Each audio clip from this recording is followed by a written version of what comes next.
Halo teman-teman santuy, melanjutkan rekap sang pahlawan.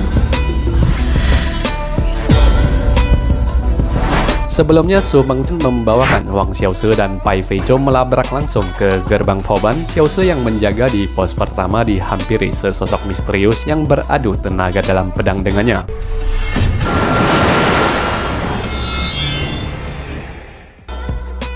Lalu sosok misterius nan tangguh itu pun pergi begitu saja.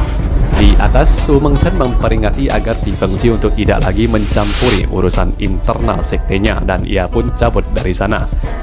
Lei Xun, ketua sekte Liu Fenpan, lalu keluar berbicara dengan putranya kalau Su Mengchen ini walaupun punya banyak penyakit kronis, jelas bukanlah lawan yang mudah bagi mereka. Cepat atau lambat, Su Mengchen akan mengklaim posisi ketua Pavilion Hujan dan membuat pergolakan besar. Di ibu kota markas Pavilion Hujan, Su Zemu baru saja keluar dari peristirahatannya. Ia disambut oleh Hua Wuchuo dan para petingginya, lalu sang ketua pun mengajak Hua Wuchuo untuk menemaninya berjalan-jalan. Ia mengingatkan Hua Wuchuo untuk segera mundur dan melepaskan niatnya untuk berebut posisi ketua dari putranya.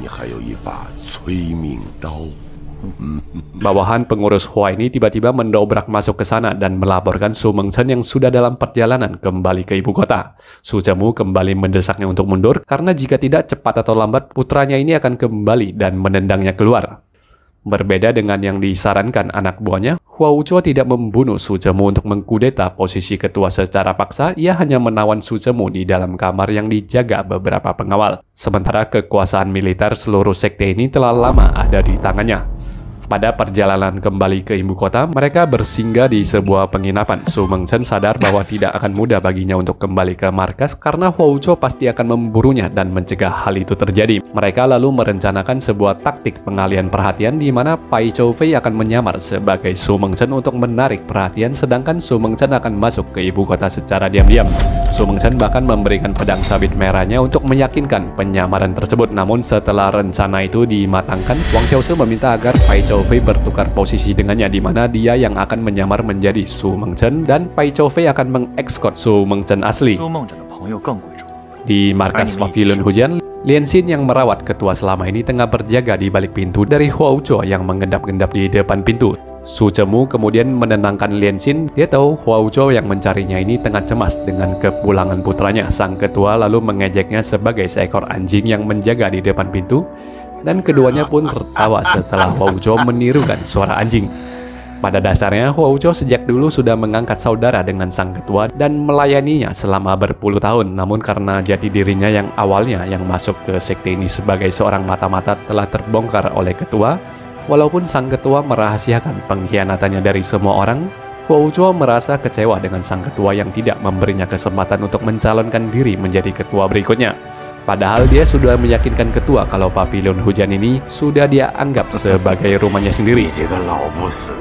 Di sisi lain, Wenro agak terkejut saat mempelajari Xiaoshi yang menyamar menjadi kakak seperguruannya. Saat di dalam kereta, Wenro akhirnya baru tahu alasan Xiaoshi bertukar posisi dengan Pai Choufei adalah karena Xiaoshi cemas dengan keselamatannya. Xiaoshi yang menyamar sebagai Su Mengchen tentunya ingin menarik perhatian orang sebanyak mungkin, sedangkan Su Mengchen asli yang ditemani oleh Pai Choufei melakukan perjalanannya secara diam-diam. Su Mengchen lalu singgah di sebuah toko dan dia menolak saat Pai Choufei memberikan sebilah belati untuk berjaga-jaga, mengatakan ia tidak akan pernah membawa senjatanya saat menemui orang yang ada di dalam ini. Orang yang ia temui ternyata adalah Tian Chun yang kita lihat pada part pertama. Nama aslinya adalah Lei Chun, putri dari ketua sekte Liu Fenpan. Dan kedua orang yang sektenya bersaing selama ini ternyata saling mencintai satu sama lainnya. Agak mengejutkan tetapi terdengar seperti Romeo and Juliet. Inilah alasannya kenapa Lei Chun tidak mencuri daftar nama dari Wang Xiaoshi sebelumnya dan malah membunuh anak buahnya sendiri. Lei Chun hanya berpura-pura menjalankan tugas yang diberikan ayahnya. Namun dalam hatinya dia berpihak kepada Su Mengchen, di mana dia juga meyakini papanya lah yang melanggar perjanjian damai kedua sekte ini. Dalam momen ini Su Mengchen berjanji setelah dia berhasil kembali ke markas dan mengklaim posisinya sebagai ketua, maka tidak ada yang bisa menghentikannya lagi dalam menemui Lei Chun selain ayah Lei Chun sendiri. Di rute perjalanan lainnya, Wang Xiaoze dan Wenrou tiba di ibu kota dan menginap di sebuah penginapan. Xiaoze mengatakan ia terlalu segan membuka sepatunya untuk menghangatkan kakinya lantaran ia memiliki kaos kaki yang bolong. Lalu Wenrou pun memberinya jarak dengan pergi ke bilik sebelah. Sementara Xiaoze menikmati kakinya yang dihangat, Wenrou menyulamkan sepasang kaos kaki di malam itu. Esok paginya, Wenrou pun memberikan sepasang kaos kaki itu kepada Xiaoze. Ini adalah hari penentuan di antara sukses atau gagalnya Su Mengchen kembali ke ibu kota. Hua Wuzhou telah mendapatkan laporan kalau Su Mengchen sudah tiba di penginapan kota dan memanggil semua petingginya ke sana. Sementara Lei Chun tengah memanjatkan doa agar kekasih hatinya Mengchen bisa mencapai posisi ketuanya. Di penginapan itu yang akan segera ramai, Xiaoze mengingat kembali bagaimana Su Mengchen mengajarinya satu jurus dari pedang sabit merah itu agar orang-orang tidak ragu dengan penyamarannya. Wenrou agak terkejut saat secara tidak sengaja melihat bagaimana presisinya jurus tersebut yang dimainkan oleh Xiaoze. Tak lama setelahnya, semua petinggi dari Pavilion Hujan telah berkumpul di bawah penginapan untuk menyambut Su Mengchen. Sementara Ti Fengqi dan Lei Chun secara diam-diam mengawasi dari penginapan di seberang. Sedangkan Su Mengchen asli dan Pai Choufei telah menguntit di depan markas Pavilion Hujan. Su Mengchen meminta agar Pai Choufei yang menghabisi semua orang yang menghalangi mereka nantinya karena dia yang ingin bertemu dengan ayahnya tidak ingin tangannya bersimbah darah.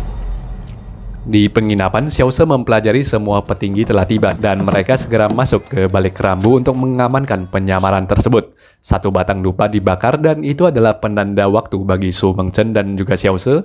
Selama Xiaoze bisa mengecoh Hua Wuzhou dan semua petingginya selama satu bakaran dupa itu, maka waktu satu bakaran dupa itu akan cukup bagi Su Mengchen untuk bertemu dengan ayahnya. Tetapi celakanya, awalnya saja para petinggi sudah sangat curiga dengan Su Mengchen yang bersembunyi di balik kerambu dengan alasan ia tengah sakit dan tidak boleh kena angin. Wenrou bahkan melabrak seorang petinggi yang memaksa masuk untuk mengecek keadaan Su Mengchen. Dengan statusnya sebagai putri dari Raja Luoyang, Wenrou bukanlah wanita sembarangan yang berani ditantang oleh orang-orang yang mengenali status bangsawannya. Sementara itu, Su Mengchen mulai menerobos masuk ke markas di mana Pai Choufei dengan permainan pisau terbang dan kedua belah hatinya berhasil menghabisi semua prajurit yang menjaga di sana.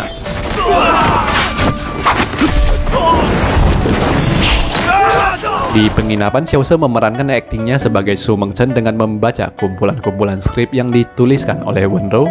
Ia berpura-pura batuk untuk meyakinkan dia adalah Su Mengchen asli. Pada akhirnya, Pai Choufei berhasil membawa Su Mengchen hingga ke pos penjagaan terakhir.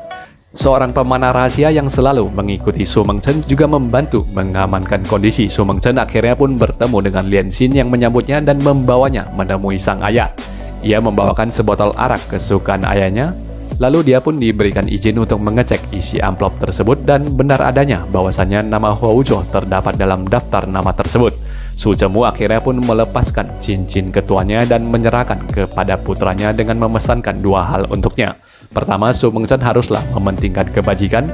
Kedua, walaupun Su Mengchen tidak tertarik kepada kekuasaan, Su Mengchen haruslah memahami apa itu yang dinamakan dengan kekuasaan karena menjadi pemimpin semuanya adalah tentang memahami apa itu yang dinamakan dengan dinamika kekuasaan.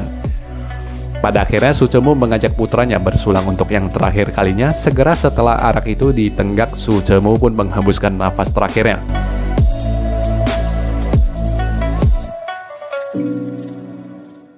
Di penginapan, suasana menjadi semakin tegang saat Xiaoze malah salah membacakan skripnya.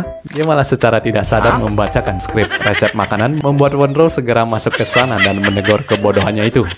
Untungnya Xiaoze dengan lihai memainkan jurus Su Mengchen saat salah seorang tetua mencoba untuk menerobos masuk ke dalam sana. Situasi pun menjadi semakin menarik dengan Ti Fengqi dan Lei Chun yang terus mengawasi dari seberang.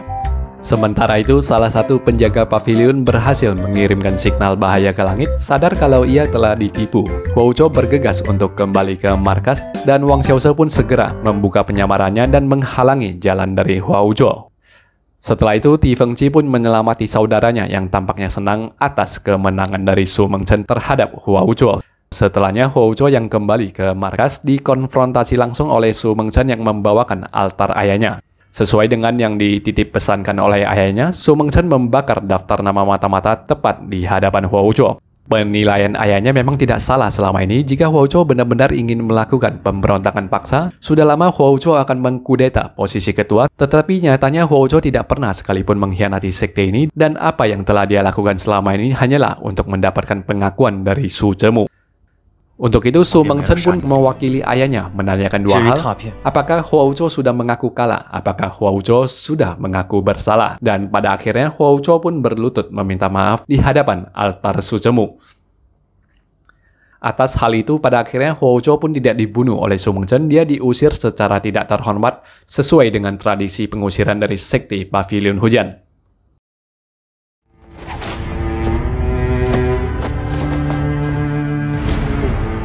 Sejak saat itu, Su Mengchen pun secara sah dan secara prosesi menduduki posisi ketua, menenteramkan pertikaian internal yang ada. Para petinggi yang berpihak pada Huo sebelumnya menundukkan kepala mereka di hadapan Su Mengchen. Ia pun menjalani hari-hari berkabungnya dengan jubah berwarna gelap. Semua bawahan tunduk di bawah kekuasaan Su Mengchen yang kala itu membunyikan gong. Di saat Su Mengchen menahan perih kehilangan figur ayah dan pemimpin yang begitu bijaksana, ia memuntahkan seteguk darah setelahnya. Di sisi lain, Lei Sun merasa dia telah dikhianati oleh Huo karena sampai momen paling terakhir sekalipun Huo diusir dengan tradisi dari sekte Pavilion Hujan, dia pun mengirimkan bawahannya untuk menangani pengkhianatan dari Huo terhadapnya. Setelahnya dia pun berkeluh kesah berkabung atas kematian Su Zemu. Menurutnya dunia persilatan ini akan menjadi lebih membosankan tanpa adanya seorang Su Zemu. Dia menawarkan seseorang yang dikurung di dalam sumur itu untuk bersulang atas kepergian rival di sepanjang hidupnya itu. Saat ia kembali ke markas, Lei Sun mendapati putrinya yang memakai bunga berkabung untuk Su Zemu. Ia menegur Lei Sun yang masih terus mempedulikan Su Mengchen. Ia mengatakan bahwasanya pertunangan mereka 5 tahun yang lalu telah dibatalkan. Lei Sun menuduh Su Mengchen adalah penyebab dunia persilatan ini tidak akan pernah damai seperti dulu lagi, dan ia pun menyarankan agar putrinya ini untuk melupakan Su Mengchen. Di tempat lain, ketiga sahabat kita tengah meminum arak di bawah cahaya rembulan. Mereka membicarakan impian mereka di tengah ibu kota yang megah dan super besar ini. Pai Choufei berharap ia bisa segera bergabung dengan sekte Pavilion Hujan, dan kedepannya ia bertekad untuk menjadi seorang pesilat nomor 1 di dunia. Wenrou memiliki impian yang lainnya. Ia yang kehidupannya selalu dikekang sebagai tuan putri selama ini ingin mendapatkan kebebasan untuk menentukan pilihan dan keputusannya sendiri. Sedangkan Wang Xiaoze bermimpi untuk menjadi seorang pahlawan. Bukan menjadi pahlawan dengan urutan nomor 1 di dalam dunia persilatan, tetapi dia ingin menjadi seorang pahlawan yang membela mereka yang lemah. Ketiganya lalu bersulang agar impian mereka ini bisa tercapai di masa mendatang. Di malam itu juga Xiaoze sempat berpapasan dengan Huo yang sedang dalam perjalanannya meninggalkan ibu kota. Dia mengatakan ibu kota lebih kejam daripada ibu tiri. Maksud saya, dia mengatakan dia telah kalah bertempur dan sudah sepantasnya dia pergi dari ibu kota ini. Huo tidak menyalahkan Xiaoze yang membawakan kotak daftar namanya. Menurutnya kegagalannya ini bukanlah karena Xiaoze. Baru saja mereka berpamitan, Huo tiba-tiba ditarik masuk ke dalam sebuah lorong dan dihujani oleh tikaman pedang dari orang-orang sekte Lei Fenpan. Ia sempat sedikit menjerit menahan kesakitannya sehingga menyadarkan Xiaoze yang memiliki pendengaran yang tajam itu. Para Lei Fenpan pun tidak berani berkonfrontasi dengan Wang Xiaoze. Lagi pula tujuan mereka telah tercapai dan mereka pun pergi dari sana. Sebelum menghembuskan nafas terakhirnya, ia berkata kepada Xiaoze bahwasanya ibu kota lebih kejam daripada ibu tiri. Ia seharusnya tidak datang ke ibu kota dan bercita-cita menjadi seorang pahlawan. Kebahagiaan yang sejati adalah sebuah kehidupan yang bebas. Esok paginya, Su Mengchen ditemui oleh Lian Xin yang berpamitan. Bagi Lian Xin, tugasnya ini telah selesai sepeninggalan dari mantan ketua Su Zemu. Su Mengchen pun tidak menahannya dan malah menyarankannya untuk pergi ke Yingzhou. Di sana dia ada sebuah pondok yang bagus untuk Lian Xin tinggali. Dia lalu membungkuk mengucapkan terima kasihnya kepada wanita yang telah merawat ayahnya selama ini. Yang Wuxie sempat menanyakannya kenapa Su Mengchen tidak menahannya untuk berhenti bekerja dan malah memberikan hadiah sebuah rumah. Singkat cerita, Mengchen mengatakan kalau hubungannya dengan Lian Xin ini bukan hanya sekedar berbalas budi, tetapi Lian Xin ini sudah seperti keluarganya sendiri. Pagi itu, Wenrou pun membawa dua lelaki pendatang ini untuk berkeliling ibu kota. Dia menjelaskan kota ini terbagi atas dua area, yaitu area yang dikuasai oleh Pavilion Hujan dan area yang dikuasai oleh Liu Fenpan. Paviliun Hujan memimpin area ini dengan kebaikan, sedangkan Liu Fengpan memimpin area kekuasaannya dengan didasari oleh motif keuntungan. Wenrou juga menjelaskan jalan-jalan mana saja yang dikuasai oleh Paviliun Hujan dan mana jalan yang dikuasai oleh Liu Fengpan, dan ia melarang keras mereka untuk masuk ke area Liu Fengpan. Sesuai dengan apa yang diceritakan oleh Wenrou, kota itu membuktikan dirinya sendiri secara langsung. Di area kekuasaan Paviliun Hujan, saat seorang nenek hampir tertabrak oleh kereta kuda yang mengebut, para penduduk yang berkumpul terlihat peduli dengan insiden itu dan mengutuk si penumpang kuda. Sementara di area kekuasaan Liu Fengpan, saat Ti Fengqi mengeksekusi bawahannya di depan umum, para penduduk tampak tidak peduli. Si penjual daging tetap melakukan tugasnya untuk mencari keuntungan tanpa mempedulikan keadaan sekelilingnya. Pai Choufei kala itu tertarik dengan sebuah lapak peramal. Di tengah dia menikmati waktunya itu, dia malah dikagetkan oleh Xiao Se dan Wenrou yang mendesaknya untuk berlari dari kejaran sekelompok orang. Pai Choufei menyarankan agar berhenti dan menghadapi mereka, tapi ia segera diberitahukan mereka yang mengejar ini adalah penduduk biasa yang tidak bisa kungfu. Ketiganya lalu berpencar. Choufei yang kecapean berlari berhenti dan mengeluarkan dua belatinya, membuat para pengejar itu mundur secara teratur. Sementara Xiao Se yang hanya bisa mengancam akan memukuli mereka, tidak berhasil membuat para penduduk itu berhenti mengejarnya. Pai Choufei dan Wenrou yang berhasil lolos akhirnya bertemu dan mencari Xiao Se yang kelihatannya telah hilang. Pai Choufei tahu mereka yang tiba-tiba dikejar oleh penduduk ini pastilah karena ulah dari Wenrou yang suka mencampuri urusan dari orang lain. Xiao Se pada akhirnya pun berhasil lolos setelah ia menyelinap masuk ke dalam sebuah bangunan. Namun alangkah terkejutnya dia saat dia bertemu dengan seorang gadis penghibur di kamar itu. Nama gadis penghibur itu adalah Chu Xiaoyao. Ia mengenali Xiao Se yang terkenal karena Xiao Se telah membantu Su Mengchen. Gadis penuh godaan itu melarang Wang Xiao Se untuk pergi dari sana sebelum 45 menit, karena jika Wang Xiao Se pergi sekarang, dia akan dianggap tidak melayani tamunya dengan baik. Demi kesopanan dan menghormati reputasi wanita itu, Wang Xiao Se pun menemaninya minum arak, tetapi sesaat setelahnya seluruh tubuhnya menjadi tidak bertenaga. Ternyata dia telah diberikan obat pelemas tulang. Xiao Se mencoba untuk merangkak keluar pintu, tetapi pedang panjangnya tersangkut oleh daun pintu dan ia malah berteriak-teriak, mengira wanita itu telah menariknya, mencegahnya untuk keluar. Sesaat setelahnya dia pun pingsan setelah melihat seorang anak kecil. Masih tidak jelas dengan identitas kedua wanita ini yang membaringkan Wang Xiao Se yang tidak sadar di atas ranjang. Saat Wang Xiao Se terbangun, ia pun kaget dan tidak bisa mengingat apapun. Sementara itu, Chu Xiaoyao mengatakan mereka telah melakukan hal mantap-mantap. Wang Xiao Se yang sulit mempercayai hal itu kemudian melompat keluar dari jendela dan malah bertemu dengan Pai Choufei dan Wenrou yang mencarinya. Betapa naik pitamnya Wenrou saat ia mempelajari Wang Xiao Se barusan keluar dari rumah hiburan dan seorang wanita melemparkan baju-bajunya ke bawah. Xiao Se yang tak mampu menjelaskan apapun merelakan bokongnya ditendang oleh Wenrou yang beranjak pergi dari sana. Ia berusaha menjelaskan kepada Choufei yang tidak terlalu mempedulikannya di sepanjang jalan, namun tidak lama setelahnya mereka dihampiri oleh petugas hukum kerajaan dan ditahan dengan alasan yang tidak jelas. Keduanya yang cukup kaget hanya bisa pasrah pada saat diborgol, kemudian keduanya pun dijebloskan ke dalam penjara. Tak lama setelahnya Wang Xiao Se dibawa ke ruang penyiksaan. Kepada hakim dia bertanya apa kesalahannya dan mungkinkah para petugas telah salah tangkap orang. Tapi kenyataannya si hakim tahu jelas dengan Wang Xiao Se beserta semua informasi penting mengenai Wang Xiao Se. Wang Xiao Se kemudian diikat untuk menjalani interogasi penyiksaan yang sangat menyakitkan. Kita akan mencari tahu interogasi penyiksaan ini lebih lanjut melalui rekap bagian selanjutnya, teman-teman.